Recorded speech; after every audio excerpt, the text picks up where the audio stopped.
नमस्कार, मैं हूं अंकुर और आप देख रहे हैं सत्यहिंदी.com। आइए एक नजर डालते हैं अब तक की सुर्खियों पर। भारत में पिछले एक दिन में 1,49,394 कोरोना संक्रमण के नए मामले दर्ज किए गए हैं और 1,072 लोगों की इस दौरान जान भी गई है। इसके बाद देश में सक्रिय मामलों का आंकड़ा घटकर 14,35,569 हो गया है। इसके अलावा डेली पॉजिटिविटी रेट भी 9.27% हो गया है और वीकली पॉजिटिविटी रेट 12.03% हो गया है। पंजाब के मुख्यमंत्री चरणजीत सिंह चन्नी के भतीजे भूपिंदर सिंह हनी को गुरुवार रात को ईडी ने जालंधर से गिरफ्तार कर लिया है। ईडी ने गिरफ्तारी अवैध रूप से रेत के खनन के मामले में की है। ईडी ने हनी को गुरुवार शाम को हिरासत में लिया था और उनसे कई घंटों तक पूछताछ की थी। आज उन्हें सीबीआई की अदालत में पेश किया जाएगा। कुछ दिन पहले ईडी ने हनी के ठिकानों पर छापेमारी की थी और वहां से 8 करोड़ रुपए जब्त किए थे। ईडी ने कहा था कि उसे छापेमारी के दौरान रेत के अवैध खनन से जुड़े दस्तावेज, मोबाइल फोन, 21 लाख से अधिक का सोना और 12 लाख रुपए की रोलेक्स घड़ी मिली थी। ईडी ने इस मामले में मनी लॉन्ड्रिंग के तहत केस दर्ज किया था। चन्नी के भतीजे के ठिकानों पर छापेमारी को लेकर कांग्रेस ने केंद्र सरकार पर हमला बोला था और कहा था कि यह मुख्यमंत्री को डराने की कोशिश है।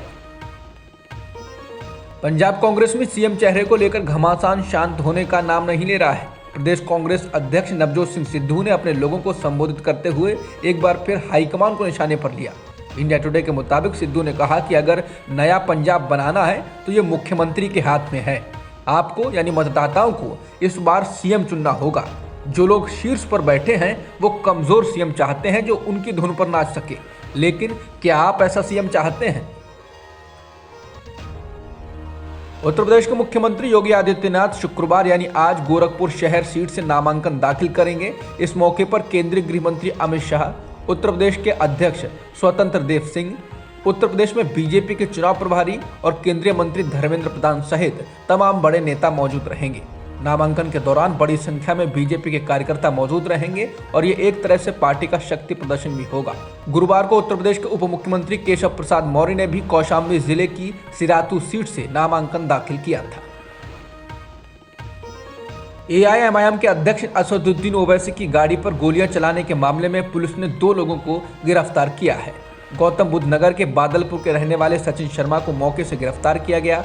पुलिस ने कहा कि बिना लाइसेंस वाली पिस्तौल भी बरामद की गई है। एक सफेद ऑल्टो कार भी जब्त की गई है। शर्मा का कथित साथी, जिसकी पहचान सहारनपुर के शुभम के रूप में हुई है, उसे भी गिरफ्तार किया गया है। बता दें, ओवैसी यूपी विधानसभा चुनाव प्रचार के बाद मेरठ के किठौर इलाके से दिल्ली जा रहे थे। इस दौरान उनके काफिले पर गोलीबारी की गई। हैदराबाद के सांसद असदुद्दीन ओवैसी पर हुए हमले के खिलाफ एआईएमआईएम आज देश भर में प्रदर्शन करेगी। ओवैसी जब गुरुवार शाम को मेरठ से दिल्ली लौट रहे थे तब उनकी गाड़ी पर 2 युवकों ने फायरिंग की। फायरिंग करने वाले आरोपियों को हापुड़ पुलिस ने गिरफ्तार कर लिया है। पुलिस ने आरोपियों के पास से अवैध असलाह और घटना में प्रयुक्त कार भी बरामद की। पुलिस इन आरोपियों से पूछताछ कर रही है कि उन्होंने घटना को अंजाम क्यों दिया। ओवैसी ने कहा है कि वो इस मसले को लोकसभा के स्पीकर के सामने उठाएंगे।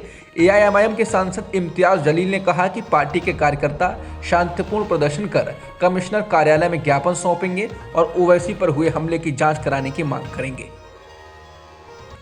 टीएमसी सांसद महुआ मोइत्रा ने गुरुवार को लोकसभा में अपने भाषण में पूछा कि क्या नेताजी सुभाष चंद्र बोस धर्म संसद में दिए गए बयानों को मंजूरी देते। संसद में धन्यवाद प्रस्ताव पर बोलते हुए तृणमूल कांग्रेस की नेता ने राष्ट्रपति के अभिभाषण में स्वतंत्रता सेनानियों के उल्लेख को लिप सर्विस करार दिया।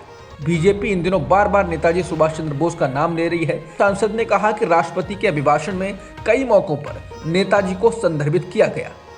मैं इस गणतंत्र को याद दिलाऊं कि ये वही नेताजी हैं जिन्होंने कहा था कि भारत सरकार को सभी धर्मों के प्रति बिल्कुल तटस्थ और निष्पक्ष रवैया रखना चाहिए।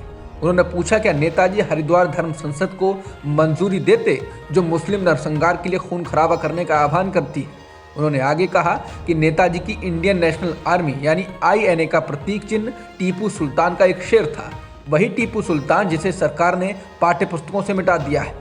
महुआ मोइत्रा ने कहा कि नेताजी की फौज आईएनए का आदर्श वाक्य 3 उर्दू शब्द थे, इत्तेहाद, इत्माद और कुर्बानी, यानी एकता, विश्वास और बलिदान। ये वही उर्दू भाषा है जिसे जम्मू कश्मीर में अब पहली और आधिकारिक भाषा के रूप में हिंदी के साथ बदल दिया गया है और ये सरकार बहुत खुश है। शुरू होने से पहले ही विवादों में फंसने वाले विंटर ओलंपिक्स का शुक्रवार से चीन के बीजिंग में आगाज हो गया है। अमेरिका सहित कई देशों ने चीन के शिनजियांग में मानवाधिकार के उल्लंघन के आरोपों के कारण इस आयोजन का कूटनीतिक स्तर पर बहिष्कार किया है। वहीं इस ओलंपिक्स के टॉर्च बियरर गलवान घाटी में भारतीय सैनिकों के साथ हुई झड़प में शामिल सैनिक को बनाने के बाद भारत भी भड़क गया। उसने कहा, यह दुर्भाग्यपूर्ण है कि चीन इस मंच का इस्तेमाल राजनीति के लिए कर रहा है। अमेरिका ने भी भारत का इसको लेकर समर्थन किया। अमेरिका के विदेश मंत्रालय के प्रवक्ता नेड प्राइस ने चीन के इस कदम पर प्रतिक्रिया देते हुए कहा कि हम भारत चीन सीमा पर स्थिति को लेकर प्रत्यक्ष वार्ता और सीमा विवादों के शांतिपूर्ण समाधान का समर्थन करना जारी रखेंगे। उन्होंने कहा कि हमने पहले भी चीन के अपने पड़ोसियों को डराने धमकाने के प्रयासों के पैटर्न पर अपनी चिंता व्यक्त की है। हम इंडो पैसिफिक क्षेत्र में अपनी साझा समृद्धि, सुरक्षा और मूल्यों को आगे बढ़ाने के लिए भागीदारों और सहयोगियों के साथ खड़े हैं।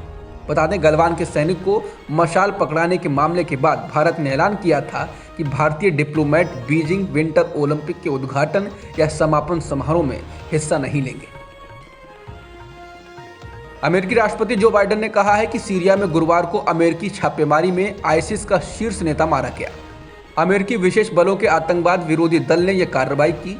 मारा गया आतंकवादी दुनिया के सबसे वांछित आतंकवादियों में से एक था। राष्ट्रपति बाइडेन ने इस मामले में अपने बयान को ट्वीट किया है। उन्होंने कहा, कल रात मेरे निर्देश पर यूएस सैन्य बलों ने सफलतापूर्वक एक आतंकवाद विरोधी अभियान चलाया। हमारे सशस्त्र बलों की बहादुरी काबिल तारीफ है। हमने आईसिस के नेता अबू इब्राहिम अल हाशमी अल कुरैशी को युद्ध के मैदान में मार गिराया है। अब तक की खबरों में इतना ही। बाकी खबरों के लिए बने रहिए सत्यहिंदी.com के साथ।